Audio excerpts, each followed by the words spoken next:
Hello and welcome to the Beach House 34 True Crime and Paranormal podcast. This is the reading of the Darlie Routier trial testimony, part 9. Now, I'm continuing day 4 of the trial, which occurred on January 9th, 1997. So first, let's just briefly go over some of the information that we learned in the last episode. And this is when we heard from Christopher Wilgus, the ICU nurse who attended to Darlie. We also heard from Phyllis Jackson, a corporal with the Baylor Police Department, and Jody Kottner, the trauma coordinator on duty that evening. And just to briefly, like I said, recap. So Chris Wilgus, the ICU nurse, he was the first one to testify in episode 56. And he said that he heard Darlie say to the police that she had fought with someone while she was still lying on the couch. He also said that Darlie gave a pretty detailed description of her jewelry after being asked if anything was stolen from the house. And then he was finally asked if Darlie had any blood on her hands and on her fingers, and said that yes, she did. And now Phyllis Jackson, the corporal in the Baylor Police Department, actually said just the opposite. She was absolutely certain, 100%, no doubt about it, that Darlie had no blood on her hands. But Phyllis is the first time that we hear about Darren, Darlie's husband, mentioned. She said that Darren had on jeans and a white t-shirt. He was down off in a separate room past the emergency department. He wasn't at this time in Darlie's room. And Phyllis was actually in and out of the room. She said that Darlie was awake and oriented. This is after Darlie's surgery.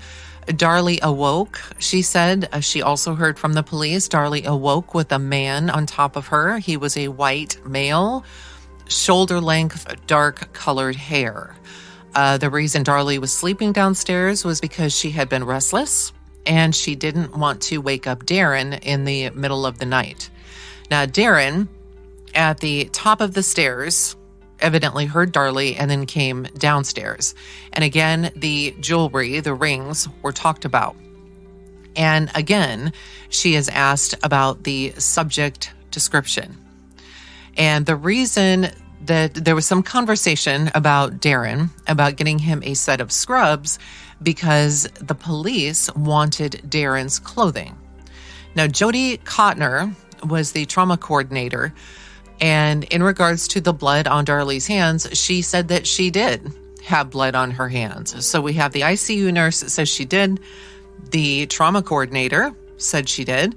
The police officer said she did not. So a little bit of discrepancy there. She said that she had heard, as Darlie is talking to the police in the ICU unit, said that she had chased a man through the garage and picked up a knife along the way. In a later conversation, she said she had woken up because one of the kids had been shaking her, specifically Damon. And as she got up to go towards the kitchen, Damon followed her, and so she told him to lie down. Now, Darren, as she's giving this, is now in the room while she's talking with the police. And he kind of interjects and he says, well, that's when I must have heard you scream or heard you screaming and it woke me up. And Darlie says, no, you didn't. So I thought that was very interesting. Lots and lots and lots of time was spent on Darlie's bruising that occurred on both of her arms. Jody Kottner, the trauma coordinator, said that she believes that the right arm bruise was about 24 to 48 hours old. She considered it fairly new and considered it blunt trauma. Now, she also said that Darlie's right and left arms, the bruising seemed to have occurred there at different times. Now, one of the exhibits, States exhibits photos of Darlie's bruised arm, has a date on it, and that date is June 10th. And this particular photo is of the right arm which Jody said that the bruising had been there about 24 to 48 hours. Now, I'm pretty sure, and I know we'll get into this, but I'm pretty sure that Darlie got out of the hospital on June 8th. So this would mean that that bruise on the right arm, if in fact it is 24 to 48 hours old, happened either the day of June 8th or shortly thereafter. So I'm really curious to see how that plays out. Now today, we're going to hear from two witnesses, and they are Diane Holland and Paige Campbell, and they are the last two witnesses to testify on this particular day. Diane and Paige are both nurses at Baylor Hospital, and if you've been listening up to this point, you already know the entire background behind the story. But as always, if you'd like to start from the beginning, I'll have all the links to every single one of the episodes so far in the show notes. Now, both Diane and Paige are questioned by Toby Shook, the lead prosecutor at Darlie's trial, and they are also both cross-examined by Richard Mosty, an attorney on Darlie's defense team. So the first witness that we'll hear from is Diane Holland, and questioning begins with Mr. Toby Shook. Tell us your name, please, and spell your last name for the court reporter. My name is Lynette Diane Holland, Hollon. And how are you employed? I'm a nurse at Baylor Hospital. Okay. And could you tell the jurors your educational background and your professional training for that position that you hold? I graduated from Arlington University of Arlington. And then the court interjects and said, you may have to speak a little louder, ma'am, so everyone can hear you. She continues, I graduated from the University of Texas at Arlington in 1989. I started Baylor in 1990 in the ICU, neurotrauma ICU. I went then in 92. I became a supervisor, and then I started working in the surgical trauma intensive care unit. In 95, I added on a position of supervisor/educator for intensive care nurses in the surgical ICU and the surgical floor. Okay. Are you a little nervous up there, Miss Holland? Just a little bit. All right. Well, just relax as best you can, and we'll try to put these questions to you as plainly as possible. Okay? Okay. So how long have you been at Baylor now? 6 years. Okay. And what particular part of Baylor are you employed in right now? Intensive care and then the floor as an educator. Okay. And what does an educator do? I basically coordinate the orientation process for the new nurses, new ICU nurses and floor nurses. And your other duties are the typical duties of an ICU nurse. Is that right? Correct. Let me ask you, were you on duty back on June 6th, 1996 of this year? Did you come to work on that date? June 6th? Yes. Yes. Okay. What time did your shift start on that day? I get there at 6:45 in the morning.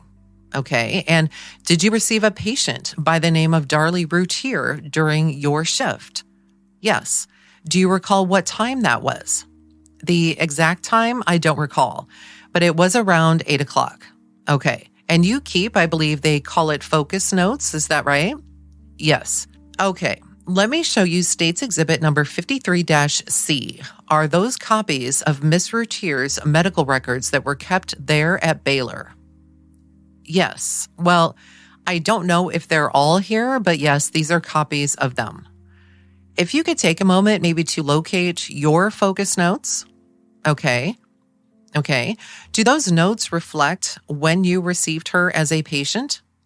She was transferred up to me at 8:05. 8:05 in the morning? Yes. And how long was your shift that day? From 6:45 to 7:15 that night. Okay. So did you have her as a patient the entire day? Yes. And she's in the ICU unit. Is that right? Yes. How many patients did you care for that day? Just her. Okay. And when you're in the ICU, you get rather intensive care. Is that right? Mm-hmm.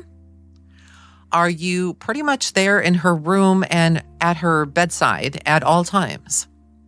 Pretty much. I was in and out of the room all day long. I was her primary nurse. All right. And what type of patients do you usually have in the ICU? More critical, I should say. They're usually hooked up to more machines, ventilators, more monitoring equipment. Did she have any type of IVs hooked up to her that day? Yes, she did. And where was that hooked up? They were both in her left arm. I believe one was in her arm and one was in her hand. Okay, I'm pretty sure. Okay, one was in her left arm and one was in her left hand. Yes. Okay. Now, did you converse with Miss Routier through the day? Yes. Okay. Describe her condition when she arrived there in your care. She was calm. She didn't show a whole lot of emotions. Occasionally, she would get tearful as I charted that, but she never did actually burst out crying, sobbing, nothing like that. Okay. When you say sobbing, what do you mean? Like a loud cry, loud crying. She never cried. Have you seen that in patients before? Well, seen the sobbing? Not so much in patients because more of our patients are usually completely out of it. Okay. They're not awake. They're not alert. Okay.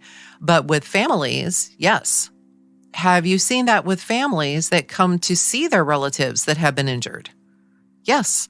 Or families that are present when their relatives die? Yes. Okay. But you did note throughout the day that she was tearful at times. Yes. Okay. And could you describe those tears to us, please?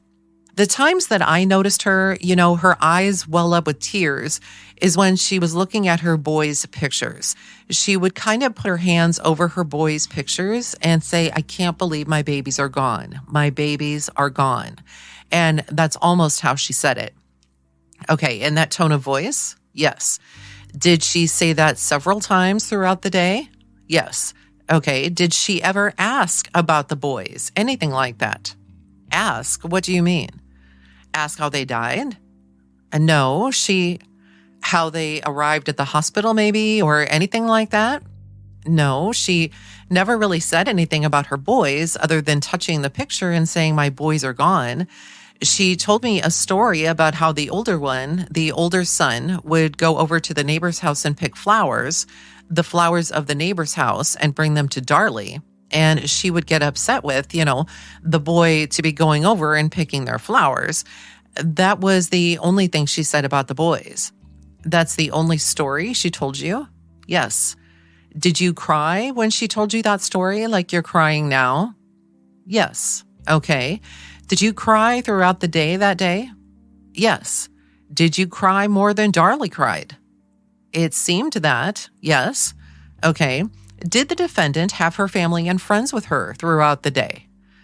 Yeah, they were in and out all day long. Okay. During the day, did you talk to her about what had happened to her? Darlie was always bringing it up, about the story of the intruder coming into the house, or she had wakened up with the intruder over the top of her. She felt pressure from him, and she tried to fight him off and ran out the garage. That's the same type of story that she told me and the different people that came in throughout the day. I heard that story at least 3 times to me and 2 other people throughout the day. Okay. So 3 times just to yourself and then 2 other people that would come in the room. Yes. Friends, relatives? Yes. Okay. Did you ask her to repeat the story, or would she just do this on her own? No, I never asked her to repeat the story. Okay. I asked her to stop talking so much about it. Okay. Why did you want her to quit talking about it? I felt that she needed her rest.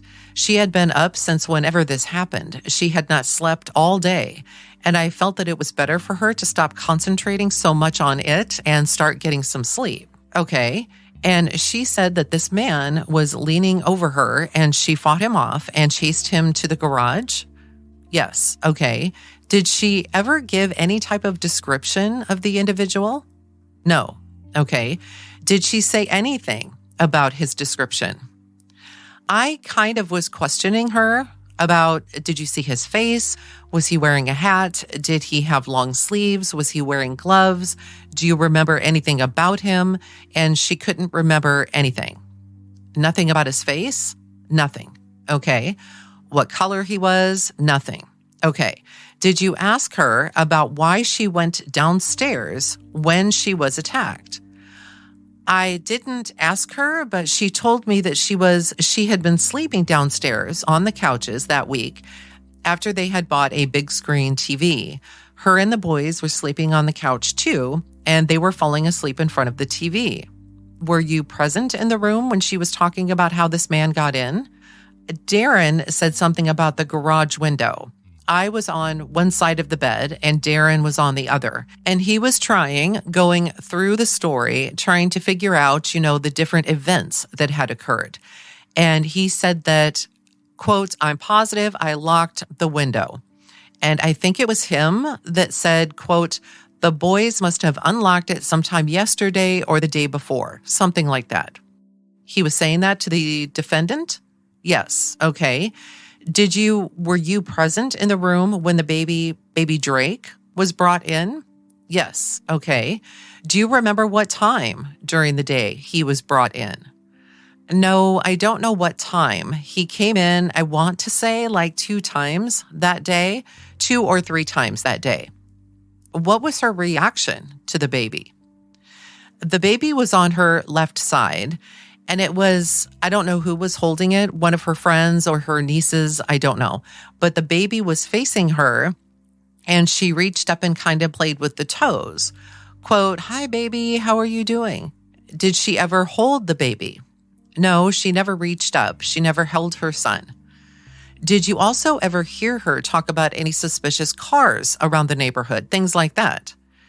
She mentioned that she had seen a car in the front of a house across the street that she had noticed that didn't look like it fit in that neighborhood. She had seen it there before, and it appeared to be like watching the house. Did she say when that had happened? She said, but I don't remember. Did she bring that up several times throughout the day? Yes, to me and to other people that came in the room.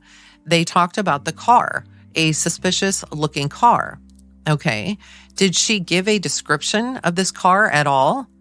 She might have, but I don't remember. Okay. Now, during your care for her, did you examine her wounds and see how she was throughout the day? Yes. Did she complain of pain at any time during the day that you recall? I believe from my notes, I don't really actually recall it, but from my notes, it indicates that she did complain of pain in her right arm. Okay. Right arm? Mm-hmm. Okay. Any particular part of her right arm? I assumed it was her laceration. She didn't say. She just said her right arm. She had a laceration there on her right arm? Yes. Okay.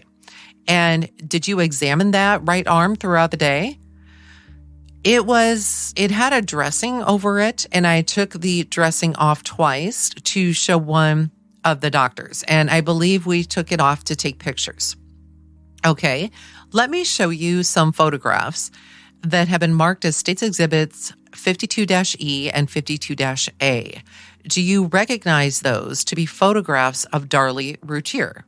Yes. And do you see the bruises located there on the right arm? Yes. Okay. Have you seen bruises like that before? Yes. Okay. What type of bruises are those? What do you mean, what type? What would cause that type of bruise? A severe accident. Okay. Do y'all refer to that as blunt trauma? That's more of a physician term. I mean, we would call this more of a hematoma. Something you see when a person has been in an accident. Yes, struck something very hard. Yes, or broke her arm. Okay, is that a pretty bad bruise? Yes.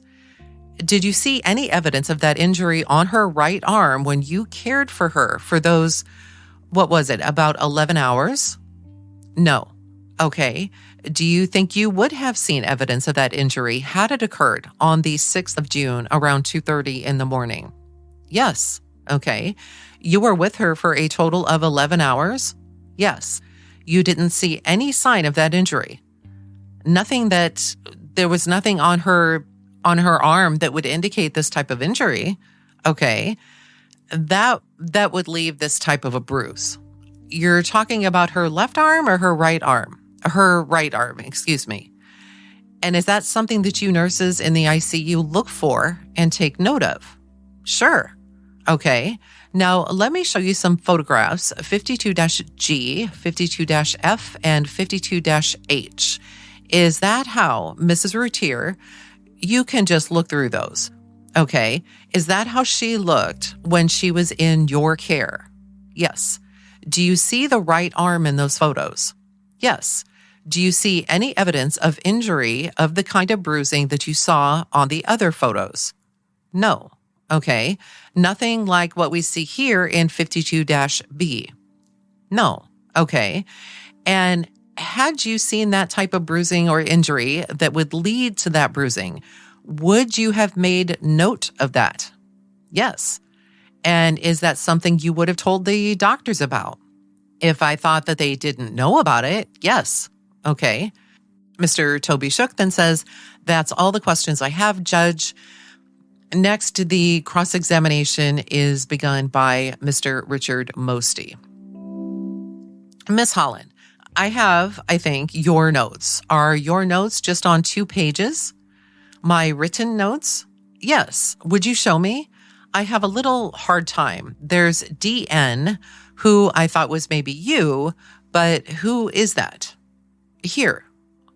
Let me see. I don't know where your notes are. Okay, my notes start right here. Okay, what is your first, is that 8:20? Yes. And then what is your last note? Bottom of the second page at 6:45, or is that yours on the right? Right. Where it says, quote, anxiety? 16:45. I'm sorry, 16:45. Is that your last one? That is what it looks like, yes. Do you sometimes put a D? DH, yes. Sometimes you put D. Holland. The first note will be my full name, okay? And then from there, I just initials, okay? You just solved a mystery for me, okay? Miss Holland, when you came on then, first took Darlie Routier into your care shortly after 8 o'clock? Yes, sir. And you made your first note at 8:20? Yes, sir. And at that time, she wasn't just tearful, she was very tearful, wasn't she? That's what I charted. And tell us, when you chart these notes, do you try to be accurate and complete? I try to chart what I see. Okay, as accurately as you can? Yes. And I guess part of that is that becomes something that the later nurses can rely on in reviewing the charts, and the treating doctors can rely on in understanding how the patient is doing. Yes. If they want to read it, yes. Okay. And are you trained that you ought to do that right at the time as you observe something? As soon as we have the time, yeah, we chart it. And is part of that because everybody's memory is somewhat faulty, and you might forget to chart something that is important. I consider it to be more you chart when you have the time to sit down and chart what has occurred. Do you agree with me that usually your memory is a little bit better the closer to the event and the quicker you can get that down? Sure. And then you go look for it. For instance, you might have a patient in there for months, correct? 4 months? Yes. Yes. And so, your memory over that period of time, it's helpful to go back and look at that chart of a month ago, for instance, and see and compare how the patient is doing. I don't do that. but you agree with me. It's important, and that your memory is better the closer you can to the event, the better your description might be. Yes. And not only you did that, and then to the right, you have another note. The first note is at 8:20. Yes. Is it not? Mm-hmm. Okay. And as a matter of fact, there was a chaplain present. Yes. At 8:20. Yes. And he was counseling with Darlie Routier, correct? Yes. You heard that? No. Or some of it, bits and pieces, or did you stay away from that? Well, I did not really hear the chaplain saying much to her. Okay, but he was there to counsel with her in her grief. Yes, to support her. And you will, in that kind of circumstance, you would defer from your counseling. You wouldn't counsel someone if the chaplain was there counseling them, would you? What do you mean by counseling? Well, what type of counseling as a nurse do you do? Like other than medical, obviously you do some medical counseling, sure, but mine is emotional or spiritual counseling. The chaplain is there assisting someone with their grieving process, and the family was there too, weren't they? Sure. Members of the family were there with the chaplain all together. Yes. And if he's sitting there assisting in the grieving process, you would stand back and let him do that, wouldn't you? If I had to do something to Darlie at the time, yes, medically, a touch, holding her hand, touching her shoulder, touching a family member's shoulder, I consider that support. Okay, but in this instance, you didn't. The chaplain was doing fine on his own. I mean, I don't remember. You don't remember that part? I don't remember what the chaplain said to him, whether I was there at the bedside when the chaplain was talking to them or not. I don't remember. Well, that sort of goes back to my points. All of our memories, we remember some things and we don't remember other things. Sure. And these happened just almost side by side, didn't they? I don't know. It was very tearful when the chaplain was there. That's all at the same time, isn't it? That's what I wrote, yes. And you remember part of it? Yes. And you don't remember part of it. I don't remember what was said, okay, or what I was doing at the time. So I'm right, aren't I? You remember part of what was happening, and you don't remember part of what was happening. Yes. As a matter of fact, then again, at 12 noon, you said that the patient had continued. Is that continues or continued? Continues. Continues to weep, indicating that she had been weeping all morning off and on, I guess. Yeah. From 8:20 until noon? Yes. You noted that she had continuously wept during that entire period of time, off and on, I'm sure. Using weep for lack of a better term. Yes. Well, you thought that was an accurate term back in June of 1996. You thought that was an accurate term, didn't you? Yes. I think you described that she was holding pictures of her children. She had an 8x11, I guess, framed picture of both boys. Of both boys? Of both boys. And part of your training, you learn at least a little bit about grief, don't you, as part of your nursing training? Yes. And you know that first, that everyone reacts different to different emotional events in their life. Yes. And that is, there are any number of things that might affect that. Yes. Whether you're a male or female. Yes. Your ethnic background, for instance. Very much so. How you're brought up. Yes. And you're brought up in a touching family. Some families embrace everyone. Yeah. Some families don't embrace anybody. Sure. Correct. True. Some families are very excitable. Yes. And then within a family, you might have some that are very excitable and some who are very subdued. Yes. Do you have brothers and sisters? Yes, I do. Are y'all different? Yes, we are. Do you react differently to different things? Yes. Okay, and that is something that is common in your nursing experience, isn't it? Yes. So going through the stages of grief, one of those is denial, isn't it? Yes. And that's the kind of thing saying, quote, I can't believe my babies are dead. It's a statement of denial, isn't it? Sure. One of the phases of grief, correct? Yes. And I guess, did you know a little bit about what had happened? Yes, I did. And did you know that Miss Routier was present when all this happened? Yes. And did you know that she knew and had been hysterical on a 911 tape? No. Quote, my boys are dead. My boys are dead. Oh my God. Mr. Toby Shook then says, Judge, I'll object. She said no, she didn't know. The court then says, well, Mr. Shook continued, so I'll object to any further questions about the 911 tape. And the court then says, overruled, go ahead and ask the question. Let's just answer them one at a time if you can. Give her a chance to answer, please. All right, go ahead. Mr. Mosty then continues his questioning. Well, one of the phases, at least in the people that you have seen, sometimes if they have seen the traumatic event, they block that. And some parts of it are sketchy in their memory. You've seen that, haven't you? I can't say that I've seen that. No. Never seen that in people? No. Have you ever been, for instance, in a severe car wreck? No. Have you ever had any kind of traumatic event like that? No.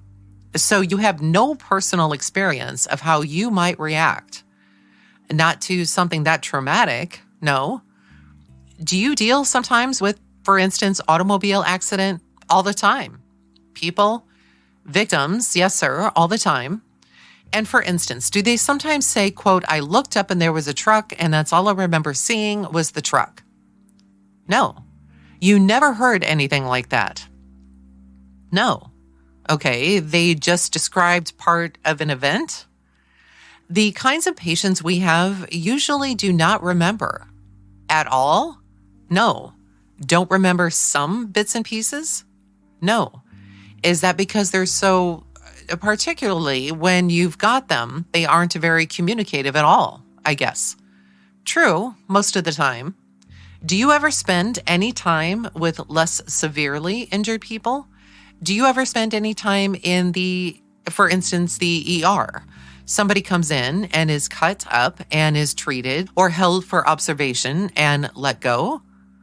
I mean, I haven't spent any time in ER, but I have had patients that are not severely injured that can talk, but that is not something that that's not really discussed ever, really, the events of something. What happened? Yeah. As a matter of fact, it seemed like that's part of what you had said, that you did not want her talking about this event. Right. Usually they don't talk about it. And you had said that you had encouraged the family not to talk about it and her not to talk about it anymore. Yes. And then, but she had in that sort of described on, I think you said she told the same story several times to either you or family members. Yes, that someone was on top of her. She felt pressure. I thought I wrote down on top of her when you testified the first time, didn't I? She woke up with someone on top of her and she felt pressure. I guess that's what I said. Well, you didn't say felt pressure the first time, did you? I believe I did. I don't know. Mr. Toby Shook then again says, Judge, we can check the court reporter's notes. Mr. Mosty says, Your Honor, this is my cross-examination. The court says, I understand. There's no objection. Let's just let the witness answer the questions. Go ahead. The witness then says, I believe I said that that's what she said. Okay. Just now when I asked you what happened, You didn't say, quote, on top of her. You said pressure. She felt pressure. That was one of the terms she had said to me. She felt pressure because I remember that distinctly because we were asking her, or I was explaining to her, that she was going to have a vaginal exam done. Quote, do you remember anything about having? Do you remember him doing anything like that? And she said she felt pressure. She doesn't remember anything else. And then you also talked about a description of the assailant. I was questioning her earlier if she could remember anything about it. Yes. Why? If you didn't want her to talk about the event and you're telling her not to talk about it and the family not to talk about it, why were you questioning her about the assailant? Because this was earlier in the day. It was earlier in the morning, and she was trying hard to remember what happened. And she was discussing it with me, and I started asking her some questions about it. So you questioned her at that time. Yes. And at that time, she didn't describe the assailant at all. She couldn't remember him, no. It was entirely gone from the halls of her memory, as Mr. Mulder would say. Well, yes. Now, one thing that I noted that you said when we were talking about your chart, I think Mr. Shook asked you about pain. And if I remember what you testified to, you said, quote, I didn't remember the pain until I looked at my notes. Is that right? I remember her giving her something for pain. I do not remember her specifically saying, quote, I'm hurting. May I have something for pain? But I know I gave her something. The point of that was, until you reviewed your notes refreshed your memory on that question about the pain, didn't it? No, I remember giving her medicine for pain. Did you testify earlier that you didn't remember it until you did remember some question about pain, and I'm not sure which one it was, but that you didn't remember some question about pain until you looked at your notes and then you remembered it? Isn't that what you testified to? I do not recall back on June 6th her telling me that she was hurting. I remember giving her something for pain, though. Well, I know she told me because it's in my notes. Well, when you look at your notes, at 11:30, for instance, quote, patient complaining of pain. Yes, and that's something that you don't have any independent recollection of, but you know from your notes that it must have happened. Yes, okay. Now, when did you come down? When did you come down to Kerrville? To Kerrville? On Monday night. Have you written out any report or affidavit or anything for the police or the district attorney in this case? No. When did they tell you that, when were you called and said you need to come to Kerrville to testify? I think I was subpoenaed. I don't remember, either after Christmas or before Christmas. I don't remember. Okay. And when did you receive instructions to, you need to be in Kerrville on such and such day? When I was given the subpoena. Okay, it said, come Monday, January 6th? Yes, it came with the subpoena. Okay, and how many times have you visited with the district attorney's office or any district attorney representative? From the start? Yes, 5 times. 5 times? And who would those be with? I met with Toby and Anita and Basilio. Okay, and how long ago was that? Well, months? Yes. What do you recall about that conversation? Which one? The first one. The first one, we went over my notes. We went over different things that she had said to me that day. Different things that I noted that day to myself that I could remember that is not written down anywhere. Just bits and pieces, the things that I recall.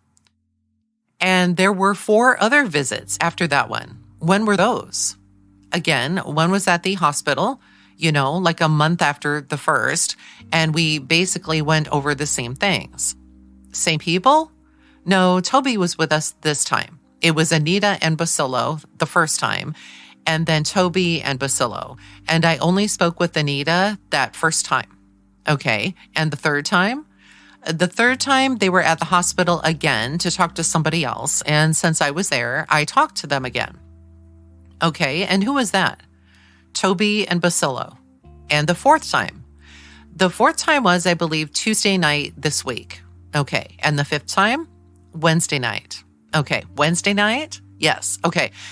Now, I don't think I asked you. The fourth time, it was this morning. Excuse me, this morning. Okay. 2 times since you have been here. Yes. Okay. Let me ask you a couple of questions about these exhibits. Let me show you 52-H. And do you notice a redness upon Mrs. Routier's upper arm? A little bit. Okay. Is that consistent with some kind of, I don't know. I mean, it could be a blood pressure cuff probably was there, because we wouldn't have put the blood pressure cuff over here. Do you think that blood pressure cuff at this stage would still be showing as a redness on her arm by the time she is up in the ICU? It could, yes. Okay, is that your opinion that that's what it was? I don't know what it is. Okay, it could be. You don't have an opinion? No, it could be. It could be. It could be a number of other things. Yes. Okay, let me show you a 52-N. And do you notice any bruising on that? Yes. And is that sort of around the wrist? No. That part, is that consistent with something being around the wrist and causing bruising? It doesn't look like it. Do you have an opinion as to what would cause that kind of bruising? She had an arterial line in the left radial. This is from her arterial line here. All right. The hole there, this hole and this yellowish looking stuff up here. This could be from an arterial line. I don't know. That could be. Okay. Now, do you not note a bruise that appears to go like that, of a different color, sort of a different bruise, across what I call the bottom part of the wrist, since I don't know better? Do you notice a difference in that bruise, or a separate bruise? Or, I mean, it looks like there's 2 different bruises there, but I don't know. Okay, so you can't draw any conclusions from those bruises? No. Okay.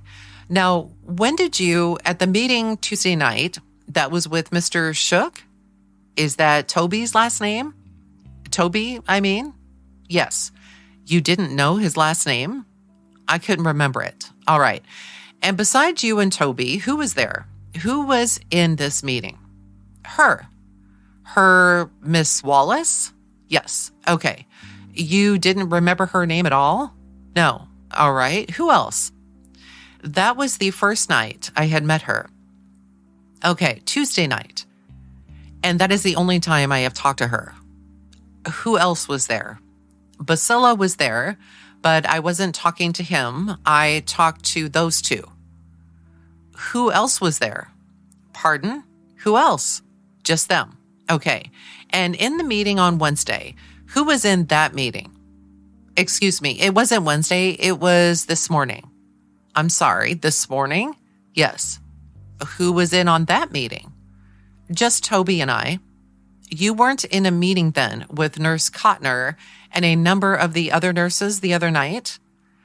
Was that when they brought the pictures? Is that what you're referring to? Well, actually, I'm not referring to anything. I'm just trying to inquire. Were you in a meeting with the prosecutors and Miss Cotner and Nurse Cotner and several of the other nurses? We were told to meet, I believe, at 12 o'clock noon in their room, Wednesday, I guess it was. Who told you? I don't consider that a meeting because we weren't going over our testimony, really. Oh, okay. Let me make sure that I'm clear. When I talk about meeting, I want to talk about any time that you were present with Toby and y'all conversed about the case. I don't need to know about when you conversed about lunch or other things, but when you conversed about the case. I'm not trying to quibble about what is a meeting or what's not a meeting. Okay, fine. Okay. So can I call, who summoned you to this meeting? Is it okay if I call it a meeting? Sure. Okay. Who summoned you to this meeting Wednesday at lunch? I got a call from the operator of the hotel saying that, they left a message with her. They, meaning Toby? Yes. Okay. And was it a message that you were supposed to meet Toby in Toby's room? We were supposed to meet at 12 noon in Toby's room. And who's we? Everybody, all the Baylor people. Okay. And who do you recall being at this meeting Wednesday at noon? The Baylor nurses. Okay. Do you remember? Can you give me names? Jody Cotner. Cotner? Yes. Jody. I don't know his last name. Male ER nurse? Yes. Fitz or Pitts? Yes. Okay. Chris, the 2 ICU? Wilgus? Yes. Paige Campbell and Denise Falk. Okay. I believe that's it. Pat Dillon, I believe, was there too. Oh, the doctor? Yes. What about Dr. Santos? Was he there? No. Okay. And so all y'all meet with Toby. I believe Bosillo was there too. And Bosillo. Yes. Okay. And that, I take it, is the first time you ever saw these pictures. Yes. These 52 numbers. Yes. For the first time. And did you all look at all of these photos? Yes. A handful of photos of Mrs. Routier in the ICU unit. And the ones that were not in the ICU unit. And some later ones? Yes. And I guess y'all sat around, how long did this meeting last? 45 minutes, an hour maybe? Okay. And did everybody participate in it? We were all passing pictures around and looking at them and discussing them. Yes. What they showed or what they didn't show? Yes. Okay. And for instance, did Dr. Dillon express his opinion? Sure. Put in his 2 cents worth? Yes. Did you put in your 2 cents worth? Yes. Did Nurse Cotner put in her 2 cents worth?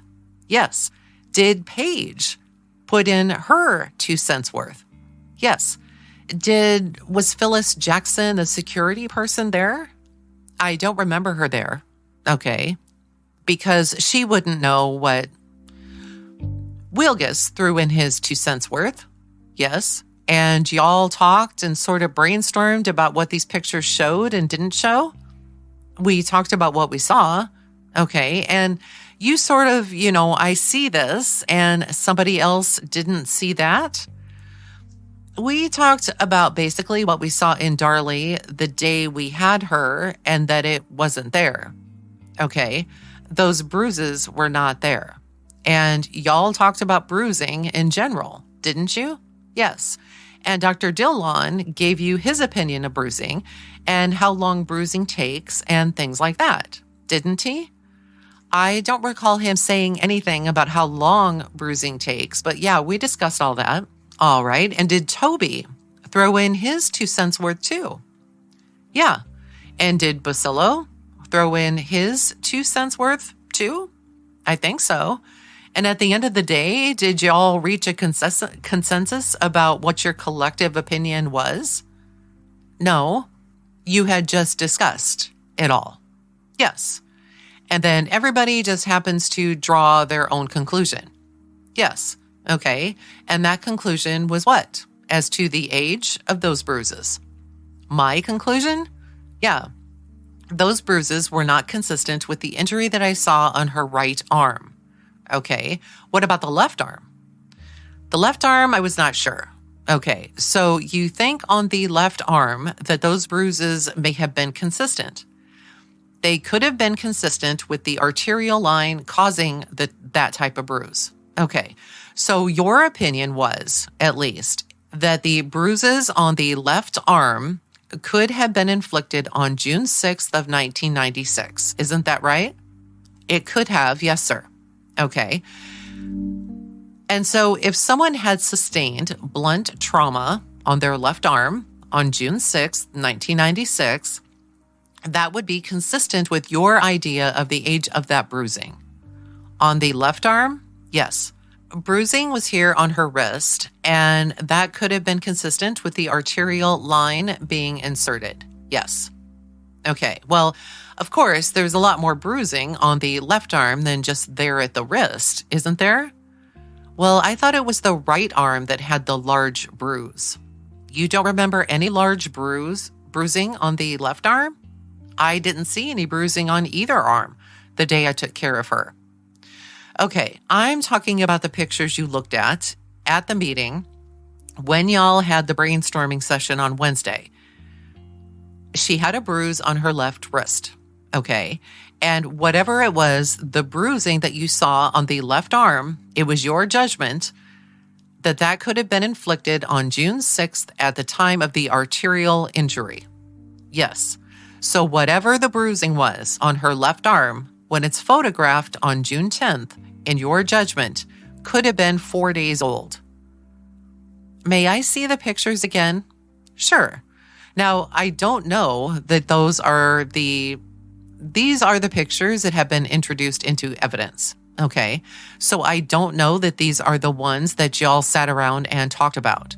Do you want to see the left arm, the right arm, or all of them? Well, if you're referring to the left arm, there's a bruise down there. I don't remember seeing a picture with her. Well, where do you see this bruise going up? It's right here. Okay.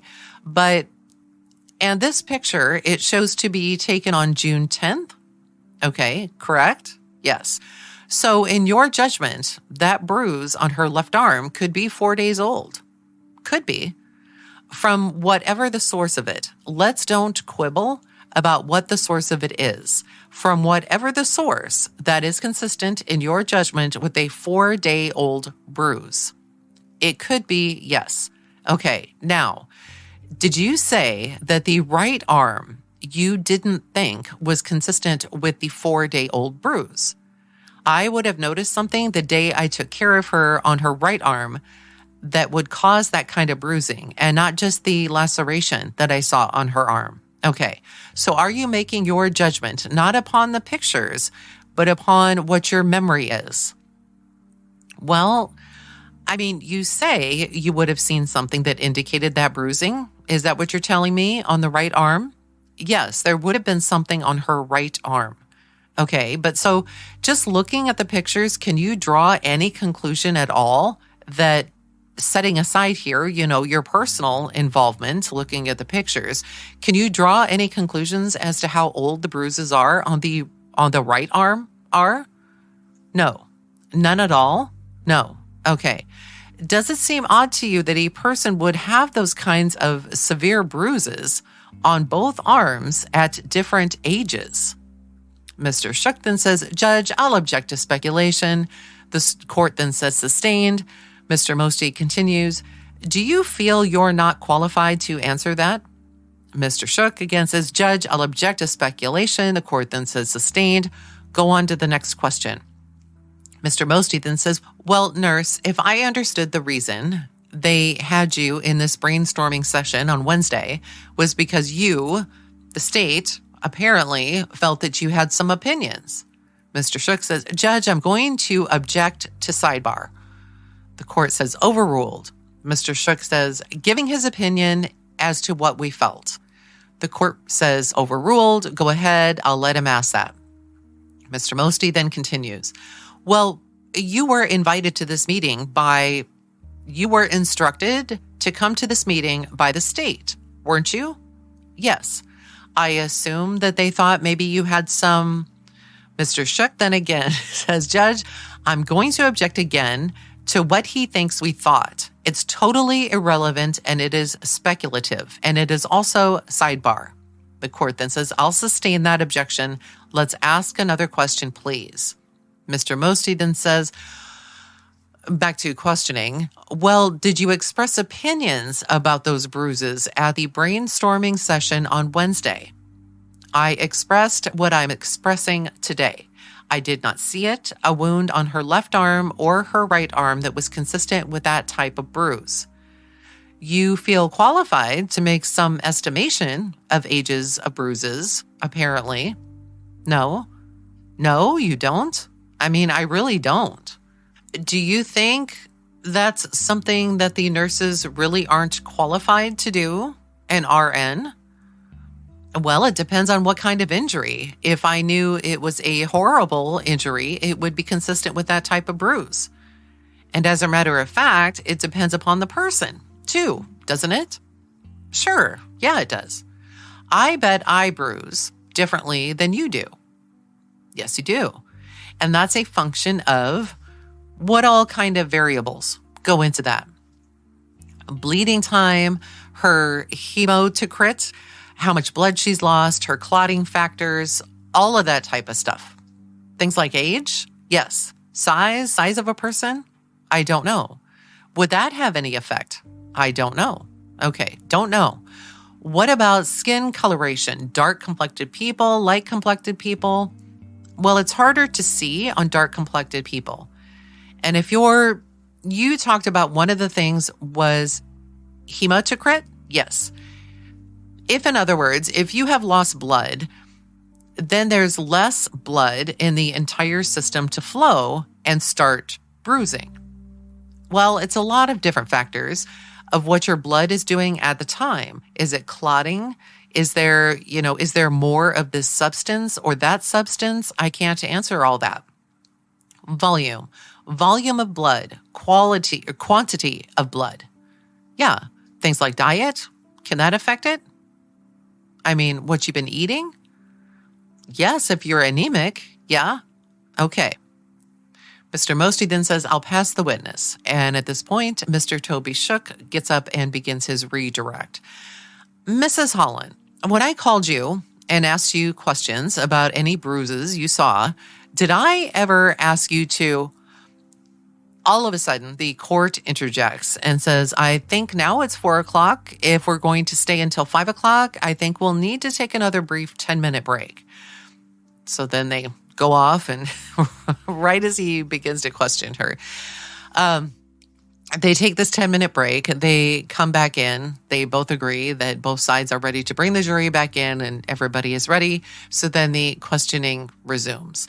And Mr. Toby Shook starts by asking kind of a different question and says, Miss Holland, in regards, well, I've met with you, obviously, several times. Is that right? Yes, sir. Bugged you with a lot of questions, didn't I? Yes, sir. Usually the same ones, sometimes. Repeat, sometimes I would come up with new ones. Yes. This week, calling you at around noon, do you remember if that was Wednesday or Tuesday? It might have been Tuesday. I don't remember. Okay. I'm kind of lost on my days this week. Okay. Could it have been Tuesday instead of Wednesday? Yeah. And asked you some questions and showed you some photos. Yes. Okay. Did at any time I suggest to you to get together with the other nurses, come up with a story, come up with a lie, anything like that? Absolutely not. Okay. Did I ask you questions about what you remembered? Yes. Okay. And what you saw on her arms? Yes. And the same type of questions I have asked you in front of this jury? Yes, sir. I also told you we were a little behind schedule. Mr. Mosty then says objection, leading. The court says sustained. Mr. Shook then says, okay, well, did I talk about other things other than those photos and bruises and things like that? Not that I recall, no. Okay. Give you any idea about, maybe when we could possibly get you out of here to testify? I don't remember. Okay. I haven't ever told you to make a story up, anything like that, have I? No, sir. Okay. As far as what you saw on Mrs. Routier's arm, or what you didn't see, you stand by what you have told this jury. Yes. Okay. And you didn't see those types of injuries that would cause... Mr. Mosty then says, object to leading. The court then says, yes, let's phrase our questions the right way, please. Mr. Shook then says, now, defense counsel talked about certain patients that you have seen that might not remember things that have happened to them, like a car wreck. Correct. Okay. Have you come across that before? Yeah. Okay. Do they just remember parts of it, or they just don't remember the whole event? To tell you the truth, Usually people don't talk about it. And if they do, they don't remember it. There's nothing to talk about because they don't remember. They don't remember being in the ICU. Okay, it's all just a blank to them. Yes. Entirely? Yes. Okay. You made notes in your nurse's notes, the focus notes, about the defendant being tearful. Would you describe those tears to us, please? Her eyes would well up with tears, basically just like I did when I started, but I never recall tears running down her face. Okay. I never recall her using a tissue to wipe her tears off. I don't remember her doing that. Okay. Mr. Toby Shook then says, that's all the questions I have. The court then says, Mr. Mosty, anything? Mr. Mosty says, yes, sir. The court then says, all right. And so Mr. Mosty gets up to do a recross. Well, have you ever heard the phrase, a roller coaster of emotions? Maybe. I mean, yes, probably. That's not unusual. Yeah. Matter of fact, that's part of the 4 stages of grief. Is that from anger to denial to... Mr. Shook says, Judge, I'm going to object to counsel testifying again what he says the 4 stages of grief.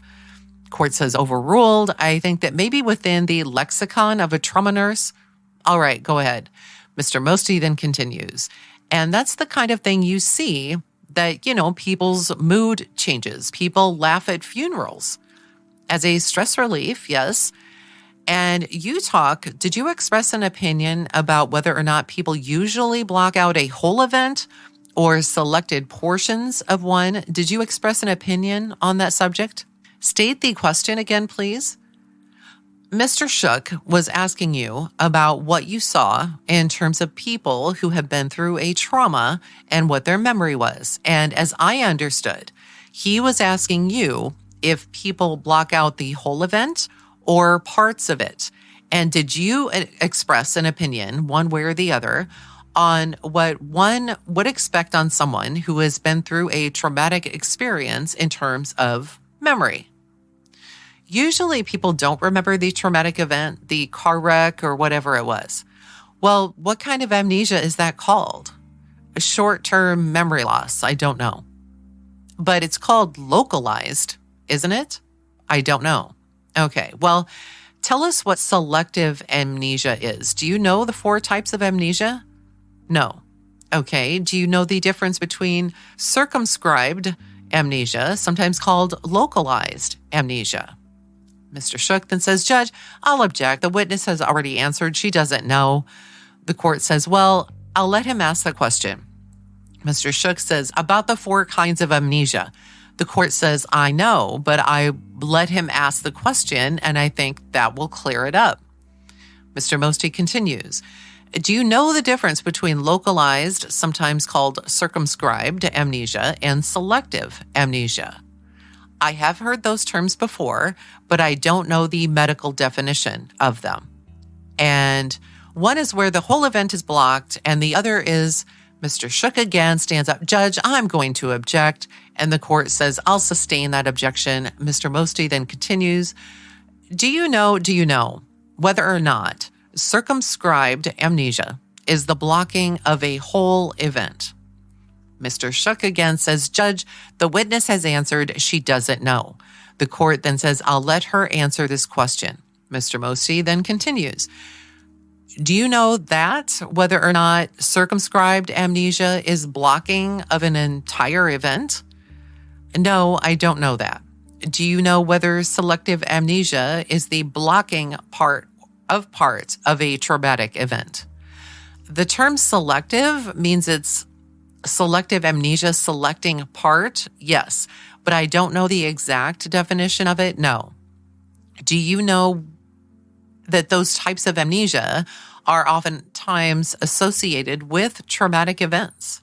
Do you know? No. Mr. Mosty then says, that's all I have. Mr. Toby Shook says nothing further. The court says, thank you very much. And then they continue on. She steps down, and the next one up to testify is Paige Campbell. Next, we begin the testimony of Paige Campbell. And again, the direct examination is begun by Mr. Toby Shook. Could you state your name, please, and spell your last name for the court reporter? Allison Paige Campbell, Campbell. And how are you employed? I'm a registered nurse at Baylor and I'm in Dallas. Okay. And could you tell the jury your educational and professional training that you have for the position that you hold? I have 2 degrees. My first degree from Texas Tech in zoology.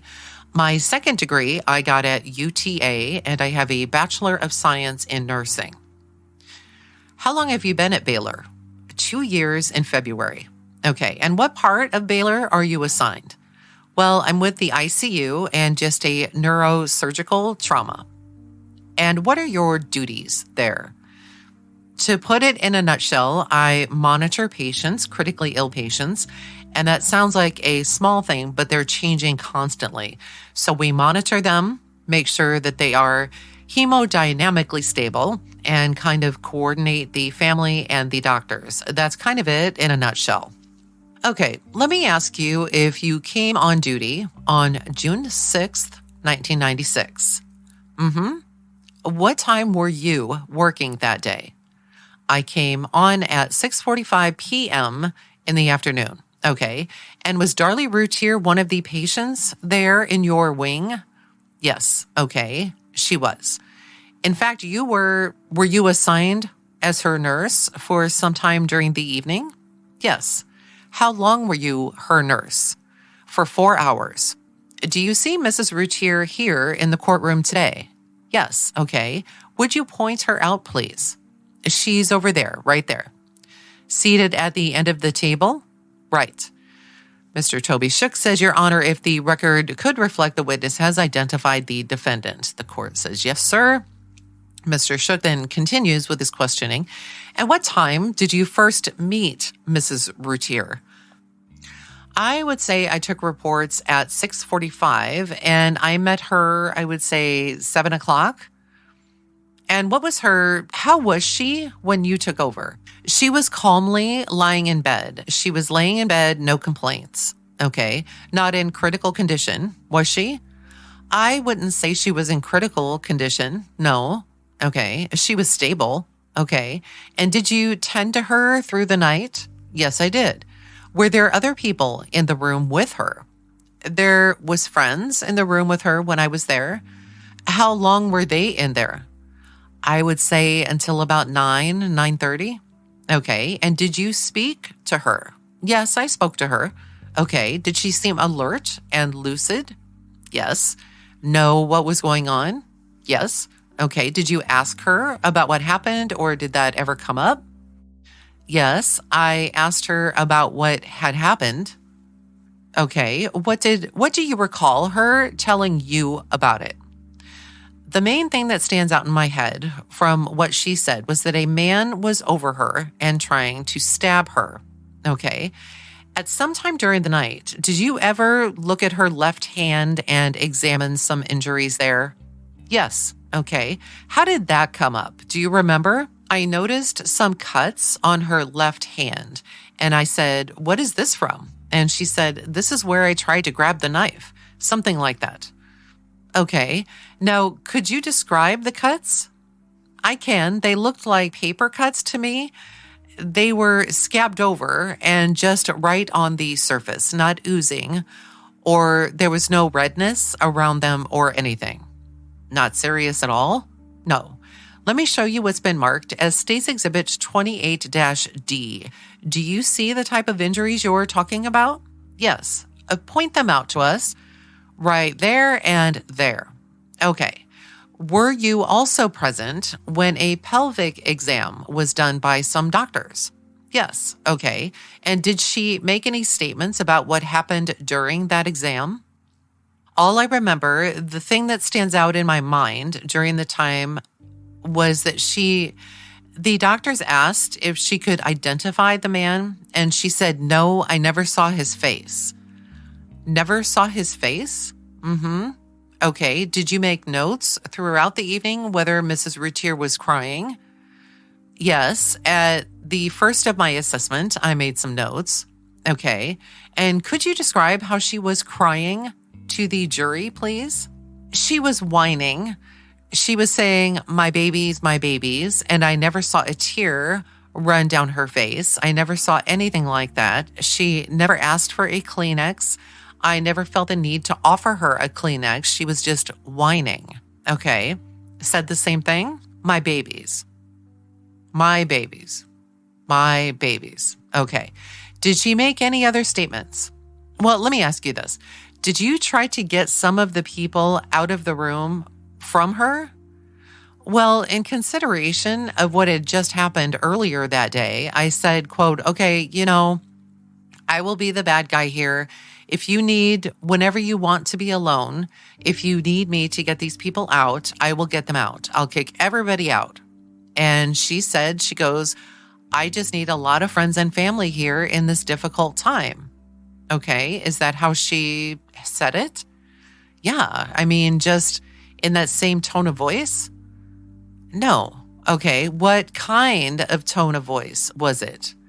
Well, I need a lot of friends and family here during this difficult time. Was she crying at all? No. When she said that? No. Okay, now, later on in the evening, did you bathe her? I helped Denise bathe her. Okay. Who was there with you when you did that? Denise. Is she another nurse? She is another nurse, yes. And about what time did that take place? I think probably around 1. Okay. And did Mrs. Routier have some blood on her? Yeah, she had a little bit of blood. She had a little bit of blood on her forearm. Okay. And did you wash that off at the time? Yeah, I washed it off. Did you also wash her feet? Yeah, I washed her feet off earlier. What time did that take place? That happened probably around 8 o'clock because her feet were covered in blood. And that caught my attention, so I washed that off after I assessed her. Okay. Did you notice any cuts on her feet anywhere when you washed her feet off? No, I asked her about it. And, I asked her, did you get cut here? Is that where all this blood is from? And she said, no. And then I inspected her feet and there were no cuts. Okay. When you helped bathe her later, was her arm bathed? The part that wasn't dressed? Okay. And when you bathed the part that wasn't dressed, did you have to move it around? Yes. Okay. Did Mrs. Routier ever complain of any pain to her arm when you were moving it around? No. Specifically, I'm talking about her right arm. Right. Never complained of pain. No. Okay. And during the 4 hours you had her, did you examine her and take careful note of her medical condition? Yes. Is that one of your duties as a nurse? Yes. Okay, let me show you some photos that have been marked State's Exhibits 52-C and 52-B. Do those photos show some bruising, extensive bruising to the right arm? Is that right? Yes. Okay. Did you see any evidence of that injury for the 4 hours you had her in the evening hours? No, I did not. Okay. That's pretty extensive bruising, is it not? Yes. Mr. Richard Mosty then says objection, leading. The court then says sustained. Let's phrase the question the right way. Mr. Shook then says, well, could you describe the bruise that you see there in these photos? It's a long bruise covering most of her arm. One that looks like, because it's purple coloring, it looks like it could have happened recently. It looks like one that I might see after a blunt trauma to the chest, after a person has come in right from the ER. It's the type of things that you see when a person comes up that has been in a car accident. Is that right? Mr. Mulder says, object to leading, and the court says, well, I think we're talking about blunt trauma. Go ahead and answer it if you know. And the witness then says, can you repeat it? Mr. Shook continues, what type of trauma causes that type of bruising? Mr. Mulder again says, Judge, that's been asked and answered. She said she would expect that when somebody had blunt trauma to the chest and they came from the emergency room. The court then says, thank you. I'll let her answer that question. Go ahead. The witness then says, the type of bruising that I see here is the same type of bruising that I see from blunt traumas. Mr. Shook then says, okay, and what's blunt traumas? Like a hard blow to a part of the body. Okay, did you see any evidence of that injury on her right arm in any of the 4 hours when you were with her? No. Okay, what time did the next nurse take over for you? 11 o'clock. Did you stay on duty at that time? Yes. What did your duties switch to at that time? I became charge nurse, and then I gave the reports to the next nurse, Denise. Okay. Mr. Toby Shook says, okay, that's all the questions I have for her, Judge. Court then says, Mr. Mosty. And Mr. Mosty's cross-examination begins. Mrs. Campbell, you were in Mrs. Routier's presence from maybe 6:45 to 11 o'clock? Right. And I guess you were doing did you have another patient? No. You were doing your ordinary bookwork and paperwork and making your notations and doing your other responsibilities? Mm-hmm. Yes. And when you came on, there was family there? No, there was friends there. Friends there? Yeah. And they were there until you went off or not? No, they were there until about 9:30. I went off at 11 o'clock. Okay. So the first hour and 45 minutes, 2 hours, there were friends. Was it just friends or was it family or both? Well, most of the times it was friends. I believe her mother came in for a few minutes at the very end, and they were consoling each other there. Right. Amongst each other. Right. And Mrs. Routier had pictures of her children. Mm-hmm. And she was grieving over her children. Yeah. My babies, saying my babies. That's kind of denial, isn't it? Maybe as if my babies aren't dead or missing them. Well, I don't know what it is. That's just what I heard her say. Okay, and you have seen any number of people react differently to different events, haven't you? Yes. I mean, people react differently, don't they? People react differently, but there's some kind of commonality when someone experiences a major, or when I see a family member or watch another family member die. There is just some kind of commonality. So you think all people who see a family member die react the same way? I didn't say that, no. Okay, that wouldn't be a true statement, would it? No, I didn't say that.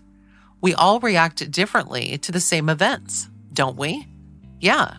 And as a matter of fact, one of the most traumatic and stressful things that a person can endure is the loss of someone close to them, isn't it? Sure. And particularly if they see that, right? I would say so. And it can absolutely just put them right into a funk, can't it? Yeah, it can. And you have at least some psychological and psychiatric training as a nurse, don't you? Not really. I mean, you don't get some of that in nursing school? We learned how to listen. Okay. And so really you don't feel like you're qualified to judge psychologically how someone ought to be reacting? I'm just talking to you from my experiences. Okay. And there might be situations where somebody is in a very stressful effect. Have you heard of, for instance, combat stress, post-traumatic stress disorder? Yeah, those kinds of things. Yes. Can cause depression. Yes. Right. Yes. And a depressed person has what's called a flat affect. You know that from your training, don't you? Yeah. And if someone is reacting in the stupor of a stressful event, they might have a flat affect. Yes, they might. Okay. So, and the point of that is, do you have brothers and sisters? Yeah, I have a brother. Okay. And y'all are different? Are we different? Right. Personality-wise? Well, we're different people, right? But we have different personalities. Well, you react different to things than he does because we're different people, yes. And you react different than other nurses do to things. Yeah. For instance, one nurse might get up there on the witness stand and have tears in her eyes as she testified, right? I haven't seen any other nurses. So do you think that would be unusual for a nurse to do that? It's fine if they do. Well, some might not, right? Right. Okay. That's sort of how I feel and how I react, and what my emotions are in life are unique to me, aren't they? Right. And there is nobody in the world that would react to the same event the way I would. No, because of my upbringing, of my age, of my sex, of my ethnic background, all of those things. All I was saying, though, I really wasn't saying that. I was just saying there is commonalities, and that's why it stood out in my head. Okay, but you aren't saying one thing is usual or unusual or proper or improper, are you? Well, all I'm saying is that it stood out in my head because I haven't seen this in the past. I haven't seen the way she reacted in the past. Okay. Well, you have no clue as to what her background is, do you? No, I didn't. How she was brought up?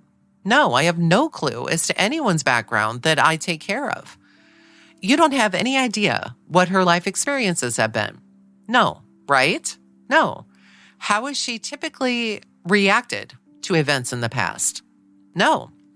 And so you have no bias whatsoever to decide what her past behavior was and what her current behavior ought to be. That's not even what I was saying, though. Okay, that's exactly what you weren't saying any of that, were you? No, all I'm saying is there's commonalities that I see in people grieving. And you aren't here at all to pass judgment on how someone ought to react in a stressful situation. I didn't say anything about should or shouldn't. Okay, good. I just want to make sure that we're all on the same page. No pun intended by that. Now, in your notes, you didn't describe her as tearful, did you? I described her as tearful, as very tearful, didn't you? Yes, I described her as tearful. Well, no, actually, it was, quote, very tearful, wasn't it? Yes, I did in my notes. More so than tearful. There's a reason for putting the word very there, wasn't there? She was whining, my babies, my babies. Well, your words. But these notes are important notes, aren't they? Yeah. These notes can have life and death implications if they're not accurate, can't they? Well, I'm not saying in this case, but these focus notes are that important, aren't they? The purpose of the focus notes is to have a way of communicating to the next nurse, it's a way of continuity of care. And so that everyone knows as accurately as possible what that patient's history is when they walk in and they take over that patient. Yes, okay. And so you don't put words down here that you don't want that next nurse to rely on, right? Right. You know she's going to, as a matter of fact, don't you? But the next nurse is also going to do an assessment of her. Sure. She shouldn't rely just on the notes. No. And I would never suggest that she should. But the point is that when you make that note, you know that the patient's care, that the next nurse is going to take that note. And then, of course, she is going to take that and she's going to plug that into her own observation. And she's going to make notes to the next nurse, right? She will probably do her assessment first and then read the notes. Okay. And then she will look for, is my assessment consistent with the last one, or have we got some change here? Is there something I need to be worried about or something going on with this patient here? That's what I do. Yes. Okay. So you think it's very important that you accurately portray what is happening for that next nurse. Right. Okay. And you chose the words very tearful, didn't you? The reason why I chose the words very tearful is because I saw her whining. Okay. And if I say whining a lot, and this is this very important document, like you say, that gives a negative connotation to the patient. And you didn't want to do that? And it was for a lack of better words. Okay, but you didn't just put moderately tearful, sometimes tearful. She was very tearful, whining a lot. Okay, very tearful is the phrase you used, right? That is the phrase I used, yes. The court says, okay, let's settle down. Let's go on to the next question. Very tearful. Okay. Mr. Mosty then says, one of the things that you said was that you had asked her about, did she want to be alone? Did I remember that right? I just said, you let me know when you want these people to leave and I'll be the bad guy and I will get them to leave. Because the fact is that people who are in a stressful situation sometimes want to be alone. Right. Sometimes they want people with them. Right.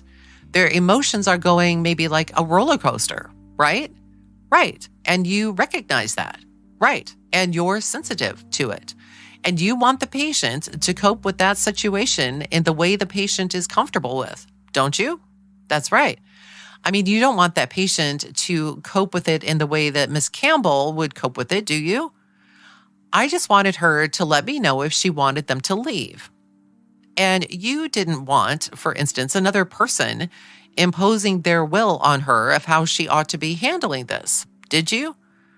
I really just thought of it as, if you want those people to leave, I'll tell them to leave. If you want to work through it by yourself, that's fine. If you want to work through it with people around you, that's fine. Whichever you want to do. I didn't say that. I said, if you would like these people to leave, I will tell them to leave. That's the same thing, isn't it?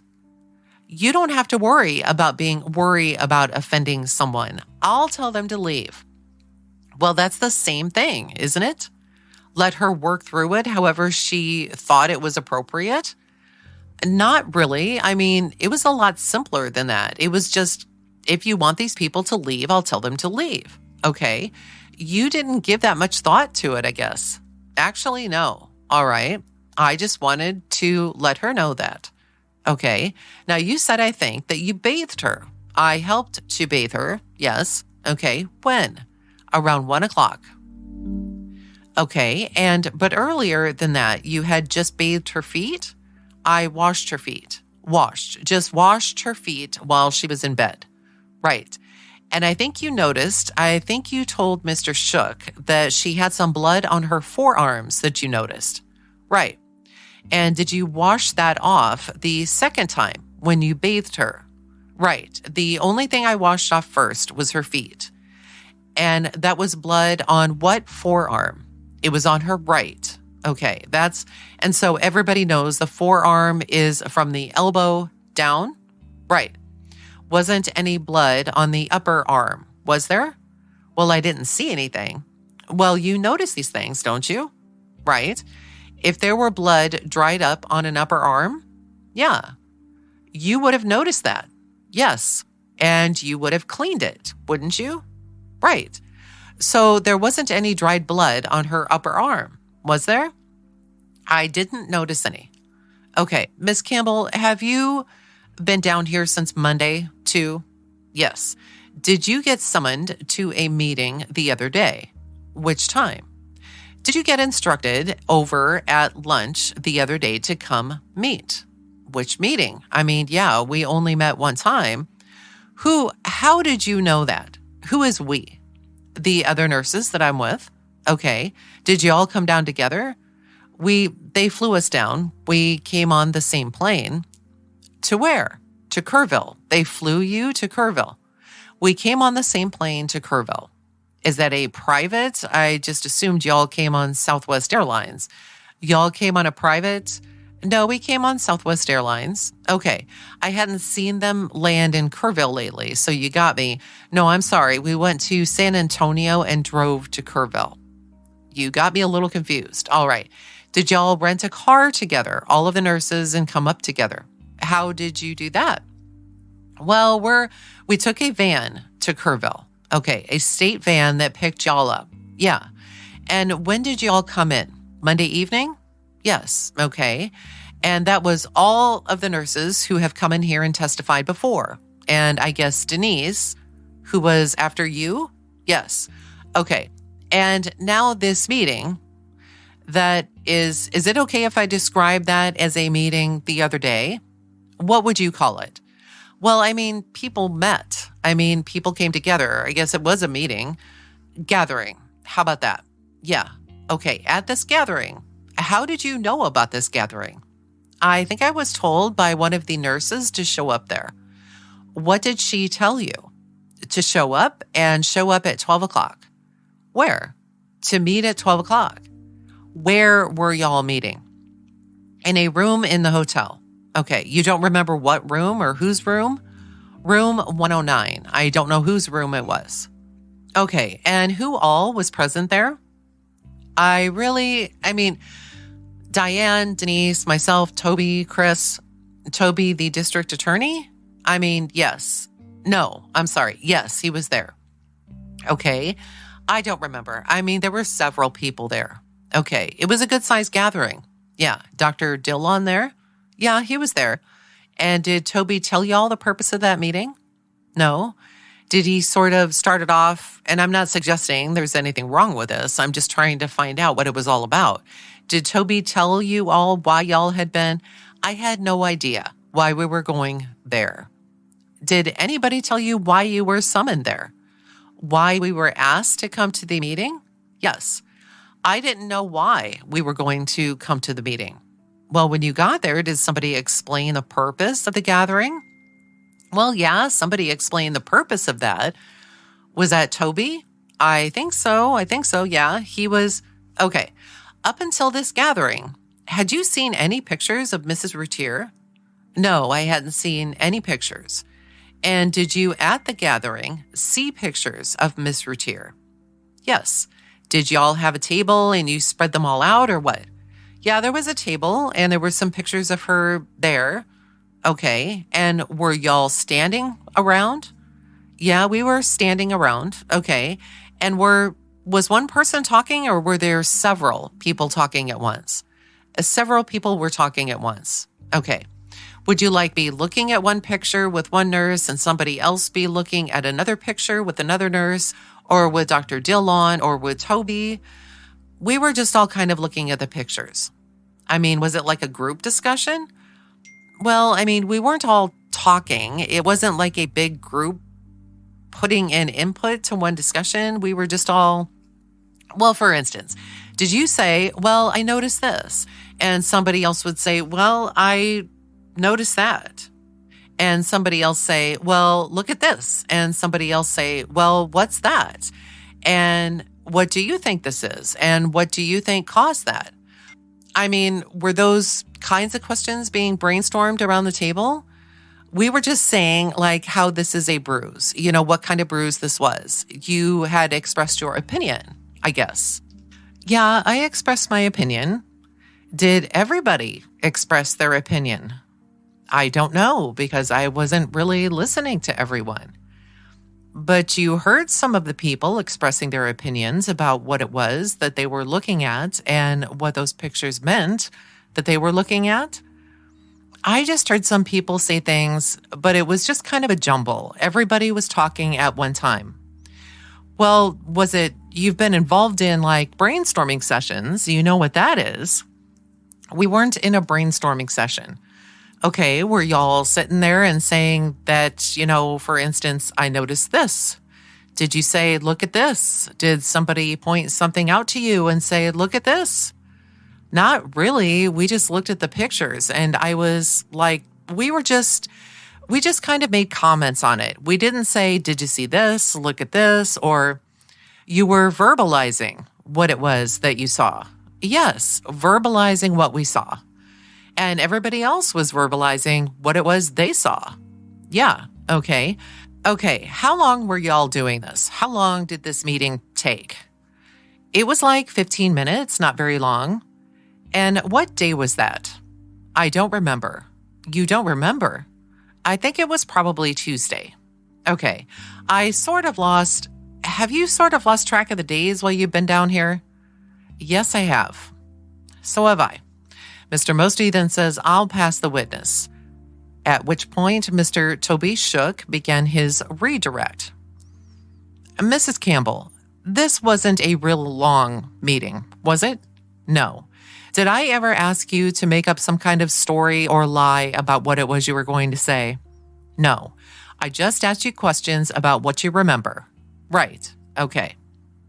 Mr. Toby Shook then says, "That's all I have, Judge." The court then says, "All right, you may step down, ma'am." And at this point, they adjourn until the following morning.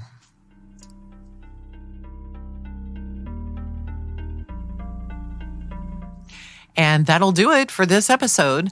On the next episode, we move into the 5th day of the trial, which occurs on January 10th, 1997. And what you're first going to hear during that reading is the defense motion for mistrial. I have not read it, but it's most likely based on what we heard about this meeting of everybody getting together, looking at the pictures of the bruises. After that, we'll then hear from another nurse from Baylor, Denise Falk. And then after Denise, there is the testimony of Thomas Dean Ward, who is a peace officer with the city of Rowlett. Now, his testimony is quite long.